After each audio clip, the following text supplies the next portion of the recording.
Salut à tous, on se retrouve aujourd'hui pour parler du FC Barcelone en ce mardi 20 janvier et on commence comme on le fait souvent avec le programme bien sûr de l'équipe pour les prochains matchs. Donc aujourd'hui pas de match mais retour d'une rencontre pour le Barça demain et aujourd'hui c'est le retour de la Ligue des Champions. Donc il y a des matchs aujourd'hui et demain, le Barça jouera demain mercredi 21 janvier face à l'équipe de Prague. Voilà, Slavia Prague, Barcelone. Donc on va en parler un peu là juste après, on en parlera beaucoup demain. Bien sûr on parlera de la conférence de presse du coach avec un joueur sera également conférence de presse, des compos probables, tout ça. A noter qu'il y aura un Barça Real Oviedo, le premier de la Liga, Barça contre le dernier, Real Oviedo, son dernier, ce sera les extrêmes qui s'affronteront. Et ensuite un Barça Copenhague la semaine prochaine, en l'espace là d'une semaine, donc mercredi, là le week-end prochain et mercredi d'après, le mercredi 28. Et ben 3 rencontres en 7 jours. Voilà pour le FC Barcelone, donc 2 matchs en Ligue des Champions. Donc là c'est le programme du mois de janvier. Si on bascule sur le mois de février, on connaît une affiche les gars. Donc le Barça connaît son adversaire pour les quarts de finale de la Coupe du Roi. Le tirage au sort a été effectué hier et ça sera l'équipe d'Albacete. Donc l'équipe qui a battu il y a quelques jours le Real Madrid en 8e de finale. Et ben Albacete Barça sera un quart de finale. Donc on aurait pu avoir un Barça-Real, parce que si le Real Madrid aurait battu Albacete, il y aurait eu un Real Madrid-Barça, du coup ce sera Albacete-Barça. Attention, cette équipe les gars, équipe un peu piège, parce qu'on est quand même éliminé. Le Real Madrid, on peut voir les 3 autres quarts de finale, ça vous intéresse, concernant cette Coupe du Roi où le FC Barcelone bien sûr est champion en titre. Donc les rencontres se joueront les 3, 4 et 5 février prochains. Donc quand on pense au match là contre Copenhague, et ben voilà, peut-être qu'il y aura un match de championnat après, puis après ça sera bien sûr la Coupe du Roi. Concernant le match de demain contre Prague, et ben on connaît déjà le groupe, vu que c'est un match à l'extérieur, donc le groupe dévoilé la veille, ça aurait été à domicile, le groupe était dévoilé le matin même du match. Donc là du coup on connaît bien sûr le groupe au complet, donc Ferran Torres blessé, pas là, Lamine Yamal suspendu, pas là non plus. A noter le grand retour de Rafinha, ça c'est une bonne nouvelle. Rafinha a obtenu le feu vert médical, il n'avait pas joué contre la Real Sociedad dimanche soir, il a beaucoup manqué, mais en tout cas il est bien présent dans le groupe. Et concernant Ferran Torres, qu'est-ce qui se passe? On peut voir qu'il n'est pas là. Donc Ferran Torres souffre d'une blessure au muscle semi-membraneux de la cuisse droite. Il est forfait pour le match de demain contre le Slavia Prague. La durée de son absence a été estimée à une dizaine de jours, donc 10 jours les gars, il pourrait louper les 3 matchs, les 3 derniers matchs du mois de janvier, il pourrait être forfait. Ferran Torres, on lui souhaite un très bon rétablissement et du coup Lewandowski aura de fortes chances bien sûr d'être titulaire pour les prochaines rencontres. Les unes aujourd'hui, Mundo Deportivo Sport, tout d'abord Mundo Deportivo furieux, donc là ça revient bien sûr par rapport au match contre la Real Sociedad où tu as perdu 2-1. Donc voilà, toujours ce sentiment d'être furieux, d'avoir peut-être mieux joué que la Real Sociedad mais d'avoir perdu. Voilà, c'est vrai que des fois tu joues mieux qu'une équipe puis tu perds. Des fois le foot est injuste, ça a été le cas bien sûr dimanche soir. Et l'autre une parle plutôt de Ter Stegen, la une Journal Sport, Ter Stegen direction Gérone. Donc ça y est, Ter Stegen qu'on a parlé quand même depuis longtemps. Ça y est les gars, on peut dire que c'est quasiment fait, c'est clos. Ter Stegen va rejoindre Girona et Ruigo de Fabrizio Romano. Quand il dit ça, voilà, le transfert va se faire. Donc Ter Stegen c'est fait. Accord complet avec Barcelone, donc prêt jusqu'à la fin de saison sans option d'achat. C'est-à-dire que le 1er juillet prochain il retournera à Barcelone. Girona n'aura pas d'option en gros pour l'acheter. Voilà. Donc documents finaux et signatures dans les 48 prochaines heures. Donc médical, c'est-à-dire la visite médicale est programmée maintenant. Si tout est ok, ça sera fait. Il ne se rendra pas à Prague pour le match de demain. Il a déjà fait ses adieux à l'équipe. Parce que l'équipe s'envole à Prague aujourd'hui, donc il ne les reverra certainement pas, parce que peut-être demain certainement ça sera officiel. Son transfert, on lui souhaite bonne chance bien sûr. C'était le mieux pour lui, c'était d'avoir du temps de jeu s'il voulait jouer la Coupe du Monde. Par là de ses performances bien évidemment avec Girona. Bonne chance à lui.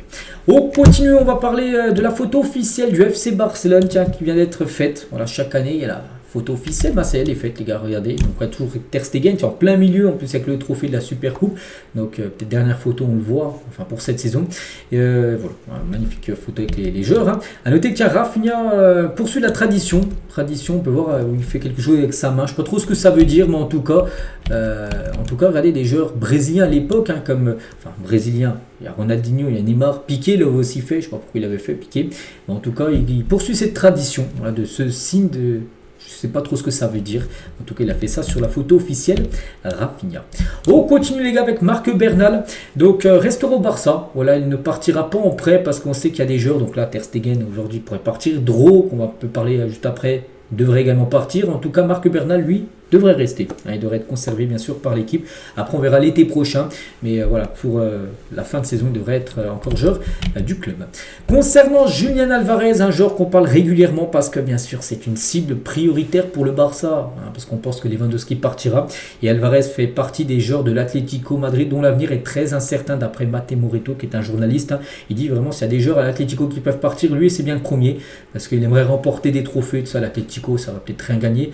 Bon, ils peuvent remporter le championnat, ils sont loin au championnat, ils peuvent remporter la Ligue des Champions, pourquoi pas, la Coupe du Roi, ils sont encore qualifiés, mais bon, ça va peut-être faire une saison blanche pour eux, on verra, mais en tout cas, Álvarez fait partie des joueurs qui pourraient partir, tout simplement, de cette équipe, et bien évidemment, le Barça rêve d'avoir un Álvarez, et l'attaque idéale du Barça, s'il venait à recruter Julián Álvarez, donc Álvarez en numéro 9, Rafinha à gauche, enfin lié gauche, Lamine Yamal ailier droit, et Fermín López en numéro 10, ce serait une attaque complètement monstrueuse, bien sûr, si le transfert d'Álvarez venait à se réaliser.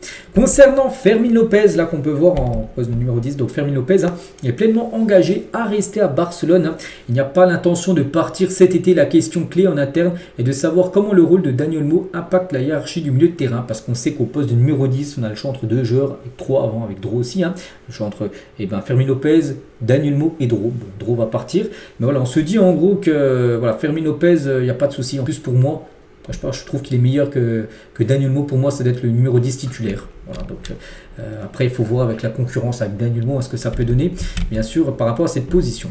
Concernant le jeune Dro, voilà, donc joueur qui devrait partir, bien évidemment. Donc Hansi Flick avait complètement interdit à Dro d'entrer au centre d'entraînement, mais les capitaines ont parlé au manager et l'addition a été renversée. Parce qu'en gros, Dro, on sait qu'il avait dit à Hansi Flick, oui, je veux partir, tout ça. Hansi Flick, il a très mal pris, les gars. Il était vraiment très déçu. Il lui a dit, je comprends pas pourquoi tu veux partir. Tu joues avec les meilleurs joueurs du monde. Voilà, tout ça.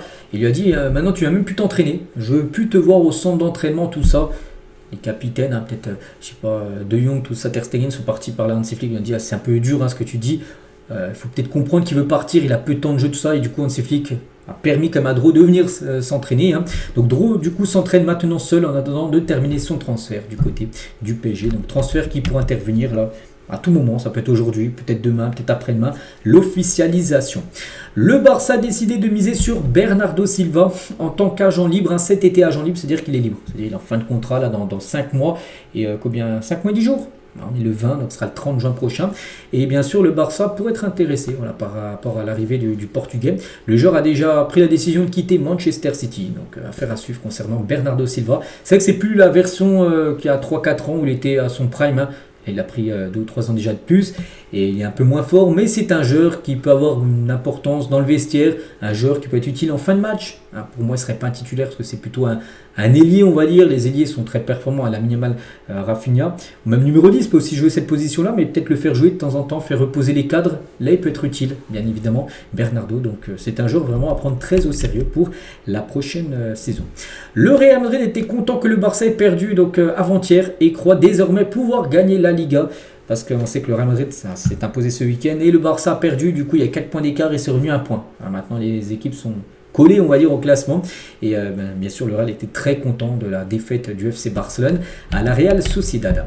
Tiens, en parlant de la Real Sociedad, on va parler du Barça qui souhaite recruter Alex Remiro, gardien de la Real Sociedad, l'été prochain. Donc son contrat expire en 2027 et le Barça pourrait le recruter pour un montant inférieur à 10 millions d'euros. Pourquoi ? Et pour être la doublure de Juan Garcia, parce que Chesney, les gars, on ne pense pas qu'il restera. C'est vrai que Chesney était sorti de sa retraite pour venir, mais maintenant, avec tous les gardiens qu'il y a, je pense que Chesney repartira en retraite. Là. On pense qu'en 30 juin prochain, les gars, ce sera fini pour lui sa carrière. Il aura bien dépanné au Barça. Il y a Ter Stegen potentiellement qui peut revenir, vu qu'il a été prêté par Gérone, mais est-ce qu'il veut revenir dans ce rôle-là de remplaçant ? Pas sûr. Donc en gros, le Barça recrutera certainement un gardien. Et ça pourrait être Alex Remiro, qui est le gardien numéro 1, bien sûr, de la Real Sociedad. Après, est-ce qu'il accepterait d'être le numéro 2 à Barcelone ? Ça, c'est pas sûr du tout. Donc voilà, on va suivre également ce dossier de très près. Donc voilà les gars, ce qu'il y avait à dire aujourd'hui. J'espère que ça vous a plu. On se retrouve demain, mercredi, bien évidemment. On fera l'avant-match, bien sûr, de la rencontre demain soir contre l'équipe de Prague. Allez, moi je vous souhaite une très bonne journée et à demain.